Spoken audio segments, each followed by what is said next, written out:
આ ચેપ્ટરમાં મેઇન આપણે શું જોયું હતું કે રેડિયન્ટ પ્રોપર્ટી એટલે કે બે એનર્જીનું કોમ્બિનેશન છે, ઇલેક્ટ્રિક એનર્જી અને મેગ્નેટિક એનર્જી. તો આ બે એનર્જીનું કોમ્બિનેશનથી ઇલેક્ટ્રોમેગ્નેટિક રેડિયેશન જે વેવ્સ જે છે એ ક્રિએટ થાય છે. પછી જોઈએ એની ટ્રાવેલિંગ સ્પીડ, બરાબર, 3 × 10⁸ વેક્યુમમાં થતો સ્પેસમાં, એટલે કે સ્પેસમાં થતો વેક્યુમમાં ઇઝીલી ટ્રાવેલ કરી શકે છે. એબ્સોર્પ્શન સ્પેક્ટ્રોસ્કોપીમાં શું હતું કે આપણે એક બીમ હતું, એમાંથી રેડિયન્ટ પ્રોપર્ટી એટલે કે રેડિયેશન નીકળતા હતા, સેમ્પલ વચ્ચે રાખ્યું હતું કે જેના થ્રુ જેમાંથી પાસ થઈને પછી ડિટેક્ટરમાં જતા હતા. તો આ રીતના એની આખી એબ્ઝોર્પ્શન સ્પેક્ટ્રોસ્કોપી છે, બરાબર. પછી આપણે જોયું હતું કે કોઈ ઓબ્જેક્ટ સાથે રેડિયેશન ઇન્ટરેક્ટ થાય છે તો શું થાય, તો ત્યારે જોઈએ કે અમુક જે છે ફોટોન એટલે કે આ એનર્જીના આ જે બીમ છે, રેડિયેશન છે, બરાબર, એ અમુક સ્કેટરિંગ થશે, બરાબર, અમુક એબ્ઝોર્બ થશે અને અમુક ટ્રાન્સમિટ થશે. તો આ જે વસ્તુ છે એને કહેવામાં આવશે એટેન્યુએશન. ડિપેન્ડ કોના ઉપર કરે છે? થિકનેસ, ડેન્સિટી, મોલેક્યુલર અને ફોટોનની એનર્જી ઉપર, એટલે કે કેટલી કેપેસિટી, કેટલી ઇન્ટેન્સિટીમાંથી બીમ નીકળ્યા છે, બરાબર, જે સોર્સમાંથી નીકળ્યા છે રેડિયેશન કેટલી ઇન્ટેન્સિટીથી નીકળ્યા છે, એટલે કે ફોટોનની એનર્જી કેટલી છે. તો આ બધા ઉપર ડિપેન્ડ કરે છે. પછી કે છે બિયર્સ લો. બિયર્સ લો શું કીધું કે એબ્ઝોર્પ્શન છે ડિપેન્ડ કોના ઉપર કરે, તો કે કોન્સન્ટ્રેશન અને થિકનેસ, મીડિયમનું કોન્સન્ટ્રેશન અને મીડિયમની થિકનેસ ઉપર આધાર રાખે છે. આ બે પરથી એબ્ઝોર્પ્શન પ્રોપર્ટી છે એ ડિપેન્ડ થાય છે. પછી વાત કરીએ આપણે સ્પેક્ટ્રમની, તો શું હતું? ગામા રેઝ, બરાબર, એની એનર્જી સૌથી વધારે પણ વેવલેન્થ સૌથી ઓછી. ગામાથી આપણે રેડિયો વેવ્સ બાજુ જઈએ તો એનર્જી ઘટતી જાય છે પણ વેવલેન્થ છે એ વધતી જાય છે. એ જ રીતે રેડિયોથી ગામા બાજુ જઈએ તો એનર્જી વધતી જશે પણ વેવલેન્થ છે એ ઘટતી જશે. એટલે કે ગામા, પછી આવશે એક્સરે, પછી આવશે અલ્ટ્રાવાયોલેટ, પછી આવશે આઈઆર, પછી આવશે માઇક્રોવેવ અને પછી આવશે રેડિયો વેવ્સ. તો આ રીતના આખો એક સ્પેક્ટ્રમ છે, જ્યાં E is equal two HF, F ની જગ્યાએ આપણે C/λ લખી શકીએ છીએ. જ્યાં એચ અને સી છે એ કોન્સ્ટન્ટ છે પણ લેમડા જે છે એટલે કે તરંગ લંબાઈ, બરાબર, વેવલેન્થ, એ એનર્જીના ઇન્વર્સલી પ્રપોર્શનલમાં છે. એટલે શું થશે? એનર્જી વધે તો વેવલેન્થ ઘટે અને વેવલેન્થ વધે તો એનર્જી ઘટશે. આ રીતે એનું આખું સ્પેક્ટ્રમ છે. ત્યારબાદ આપણે લેમ્બર્ટ્સ લો ની વાત કરી હતી. લેમ્બર્ટ્સ લો માં શું હતું કે એક I0 એટલે કે એ આપણે હજી રેડિયેટ કરતા હતા, બરાબર, ઇન્સિડન્ટ એનર્જી કહેવાય એને, હજી બીમમાંથી નીકળે છે સોર્સમાંથી, તો એ થશે રેડિયન્ટ ઇન્સિડન્ટ એનર્જી. અને સેમ્પલમાંથી પાસ થઈને પછી ટ્રાન્સમિટ થાય છે એને કહેવાશે રેડિયન્ટ ટ્રાન્સમિટેડ એનર્જી. તો લેમ્બર્ટ્સ લો એ શું કીધું કે ટ્રાન્સમિશન છે, બરાબર, ટ્રાન્સમિટન્સ એ કોના પર આધાર રાખશે? I/I0, એટલે કે ટ્રાન્સમિશન અપોન ઇન્સિડન્ટ રેડિયેશન, એટલે કે સેમ્પલમાંથી પાસ થઈને પછી જેટલી છે એ રેડિયેશન અને એના છેદમાં જે સ્ટાર્ટિંગની જે છે સોર્સમાંથી જે નીકળે છે રેડિયન્ટ ઇન્સિડન્ટ એનર્જી એ. આ બેનો જે રેશિયો જે છે એ ટ્રાન્સમિટન્સ છે એ નક્કી કરે છે. ટ્રાન્સમિશન્સને ટી વડે આપણે ઇન્ડિકેટ કરીએ છીએ. ત્યારબાદ શું કીધું? એબ્ઝોર્પ્શન. ઓલું જે હતું એ ટ્રાન્સમિશન હતું, બરાબર, પેલું જે હતું એ. હવે શું કીધું? એબ્ઝોર્પ્શન. એ શું છે? તો કે કેટલું એબ્ઝોર્બ થાય છે મટીરિયલ, બરાબર, મટીરિયલમાં કેટલા રેડિયેટ એનર્જી છે એ એબ્ઝોર્બ થાય છે. તો A is equal to minus log T, જે ટી શું છે? I/I0, આજે આગલું છે એ જ છે. તો એના પરથી એબ્ઝોર્પ્શન છે એ નક્કી થાય છે. એબ્ઝોર્પ્શન વધારે તો ટ્રાન્સમિશન ઓછું, ને એબ્ઝોર્પ્શન ઓછું તો ટ્રાન્સમિશન વધારે, બરાબર.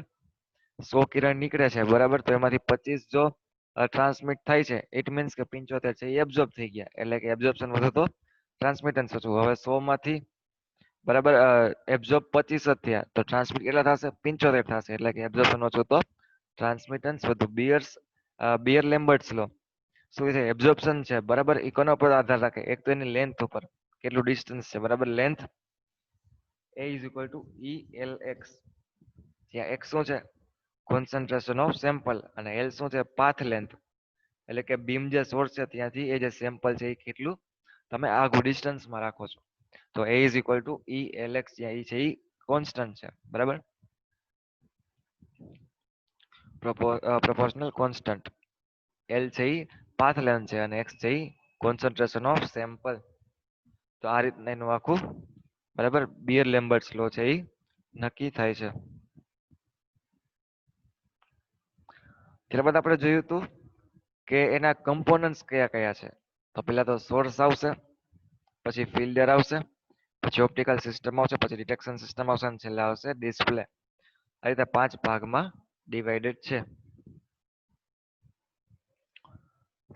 સોર્સમાં જોઈએ તો લેમ્પ હોય, ઝેનોન લેમ્પ હોય, આવું બધું તમે યુઝ કરી શકો. ફિલ્ટરમાં શું કરશો તમે? પ્રિઝમ હશે, એબ્ઝોર્પ્શન હશે, ઇન્ટરફેસ હશે, આ કાંઈ જે છે એ બરાબર ફિલ્ટર તરીકે વર્ક કરશે. બરાબર. પછી ઓપ્ટિકલ સિસ્ટમમાં શું હોય? મિરર રાખો, લેમ્પ રાખો, સ્પ્લિટર રાખો, તો આ બધું તમે ઓપ્ટિકલ સિસ્ટમમાં યુઝ કરી શકો. ડિટેક્શનમાં માણસની આંખ હોય, બરાબર, ફોટો સેલ હોય, આ બધું જે છે ફોટો મલ્ટીપ્લાયર હોય, આ બધું તમે ડિટેક્શન સિસ્ટમમાં રાખી શકો છો. ડિસ્પ્લેમાં જોઈએ તો ન્યુમેરિકલ, બરાબર, ન્યુમેરિકલ ડિસ્પ્લે અને ઇન્ડિકેટિંગ ડિસ્પ્લે, આવું તમે ડિસ્પ્લેમાં રાખી શકો છો. તો આ રીતે એક ગ્રાફ દોરી અને ટર્ન બાય ટર્ન એના જે કોમ્પોનન્ટ્સ છે અલગ અલગ સ્ટેપ બાય સ્ટેપ એ તમારે એક્સપ્લેન કરવાના રહેશે. તો અહીંયા સુધી આપણે જોયેલું હતું. અહીંયા સુધીમાં કઈ ડાઉટ?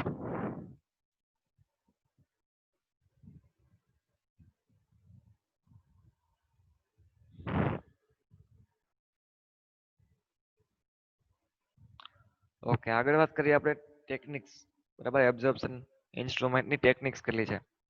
તો પેલું છે ફોટોમીટર, એને જેને બીજું કલોરીમીટર પણ કહેવાય છે. પછી spectrophotometer, x ray technique of analysis by absorption, x ray technique of analysis by diffraction. 4 ટાઈપની ટેકનિક્સ છે, બરાબર છે. એમાંથી આપણે હવે ફર્સ્ટ ટેકનિક જોઈએ. શું છે? કોલોરીમીટર, અથવા તો બીજું નામ શું છે એનું? ફોટોમીટર. તો આમાં શું થાય છે કે આપણે એક લેમ્પ છે સોર્સ, એને આપણે સપ્લાય દઈએ છીએ, એટલે કે લેમ્પને ઓન કરીએ છીએ. પછી આ બધું ફિલ્ટર, ફિલ્ટર શું કરે?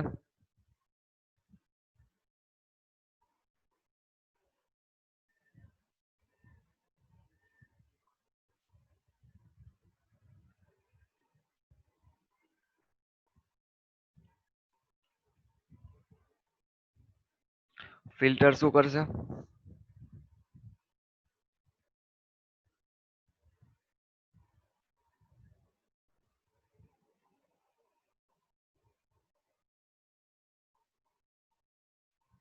સિમ્પલ અર્થમાં કહીએ, ફિલ્ટર શું કરે?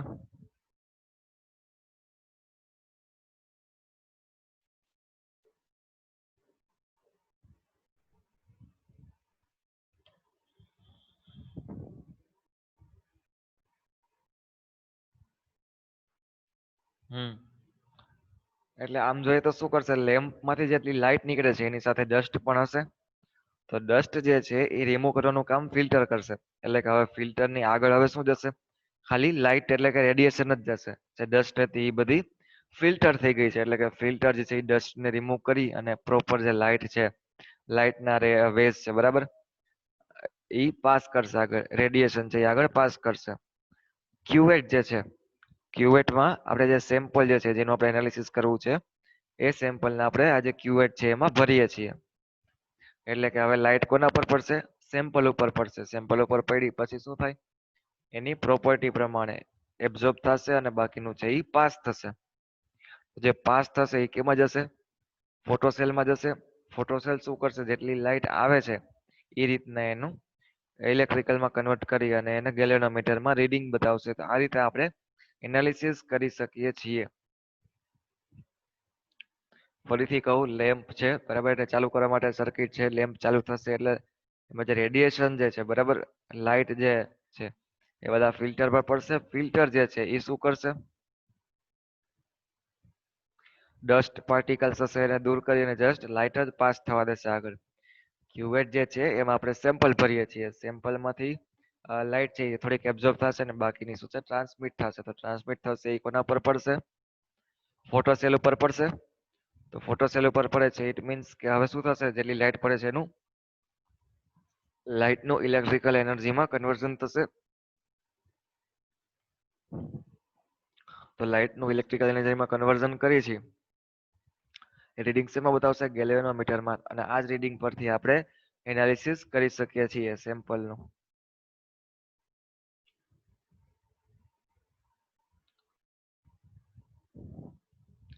સેમ્પલનું કન્સન્ટ્રેશન, બરાબર, હવે આ કેટલું એબ્ઝોર્બ થશે અને કેટલી આગળ ટ્રાન્સમિટ થશે કોના પર આધાર રાખશે? સેમ્પલના કોન્સન્ટ્રેશન, બરાબર, આપણે હમણાં જ વાત કરી હતી. સેમ્પલનું કોન્સન્ટ્રેશન અને મીડિયમ ઉપર ડિપેન્ડ કરશે, બરાબર, મીડિયમની થિકનેસ ઉપર. તો સેમ્પલનું કોન્સન્ટ્રેશન છે એ કેના પરથી નક્કી થાય, તો કે standard concentration into sample reading upon reference reading. આ એક એનો ફોર્મ્યુલા છે, આના પરથી આપણે સેમ્પલનું કોન્સન્ટ્રેશન છે એ ફાઇન્ડ કરી શકીએ છીએ. તો આ રીતે આપણે સેમ્પલનું એનાલિસિસ કરી શકીએ છીએ.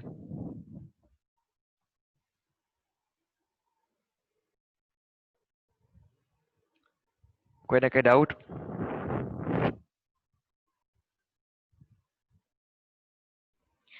કોલોરીમીટર અથવા તો ફોટોમીટરમાં. Okay,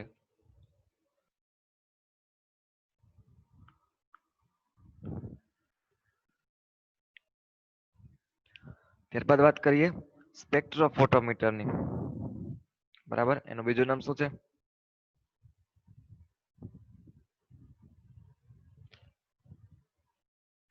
single beam optical null type spectrophotometer. બરાબર, એટલે કે સ્પેક્ટ્રોફોટોમીટરની વાત આવે ત્યારે તમારે આ ફિગર દોરવાની રહેશે. ફિગર સમજીએ તો શું છે? મિરર છે, મિરર એમ ને મિરર સી. બરાબર, બે મિરર છે. આ સોર્સ છે, બરાબર, પછી આ સ્પ્લિટર છે, પછી આ શું છે? કોલિમેટિંગ મિરર છે, પછી આ પ્રિઝમ, આ સેમ્પલ એન્ડ હોલ્ડર અને આ ડિટેક્ટર. ફિગરના કમ્પોનન્ટ સમજાણા? બે mirror, splitter, collimating meter, collimating mirror, prism, sample and holder અને ડિટેક્ટર. આટલા કમ્પોનન્ટ્સ છે. થશે શું? સોર્સમાંથી લાઇટ પાસ થશે, સોર્સમાંથી લાઇટ પાસ થશે મિરરમાં. એ મિરર એમ માંથી પાસ થશે મિરર સી માં. મિરર સી માં છે ત્યાંથી આગળ જઈને સ્પ્લિટરમાં પાસ થવા દેશે. સ્પ્લિટર છે એ કંટ્રોલ કરશે કેટલું પાસ થવા દેવું હોય. બરાબર, પછી સ્પ્લિટરમાંથી પાસ થઈને ક્યાં જશે? કોલિમેટિંગ મિરરમાં જશે. એમ મિરરમાંથી આપણે ડાયરેક્ટ ઈ માંથી, એટલે કે કોલિમેટરિંગ મિરર ઈ માંથી ડાયરેક્ટ પ્રિઝમમાં જશે એફ. પાસ શું થશે? સોર્સ, મિરર એમ, મિરર સી, સ્પ્લિટર, સ્પ્લિટરમાંથી કોલિમેટરિંગ મિરર અને મિરર ટુ પ્રિઝમ. આ રીતે બીમ ગયું. હવે પ્રિઝમની બીજી સાઈડ છે, બરાબર, ઈ આપણે ત્યાં એક અવરોધ મૂકી દીધો છે. બરાબર, અવરોધક સપાટી છે, એટલે કે હવે ત્યાંથી આગળ જે બીમ છે એ પાસ નહીં થાય. તો હવે શું થશે? રિવર્સ આવશે. તો રિવર્સ આવશે એટલે શું થશે? કે આ રિવર્સ પાછું કોલિમેટરિંગ મિરરમાં આવશે, પછી સ્પ્લિટર દ્વારા સીધું જશે સેમ્પલ એન્ડ હોલ સર્કિટ ઉપર. બરાબર, સેમ્પલ એન્ડ હોલ સર્કિટ પર જઈ ત્યાં શું થશે? સેમ્પલ મુજબ એબ્ઝોર્બ થશે ને બાકીનું છે આગળ ડિટેક્ટરમાં પાસ થશે.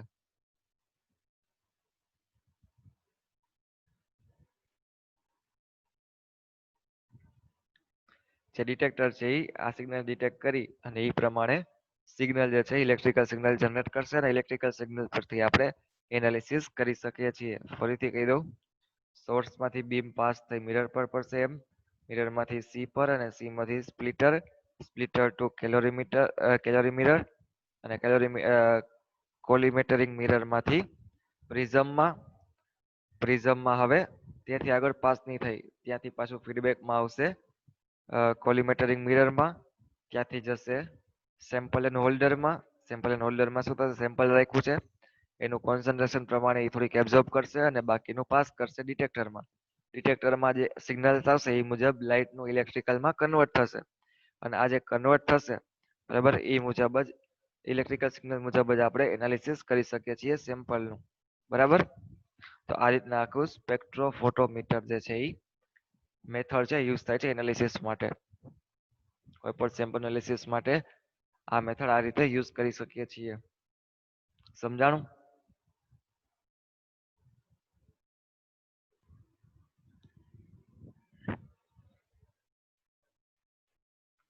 હવે અસાઇનમેન્ટમાં તમે ક્યાં પહોંચ્યા છો? હજી કોઈના અસાઇનમેન્ટ આવ્યા નથી?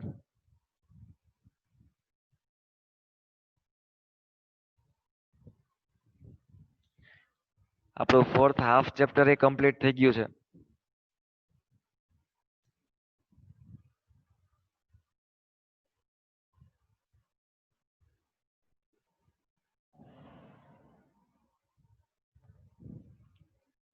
સેટરડે વાત થઈ હતી આપણે બતાવવાની છેલ્લે. મને હવે કાલ સુધીમાં અસાઇનમેન્ટ જોશે પેલું. સમજાય છે? 4 જ ક્વેશ્ચન છે, લખવા બેસો તો 1 કલાક એ માંડ થશે.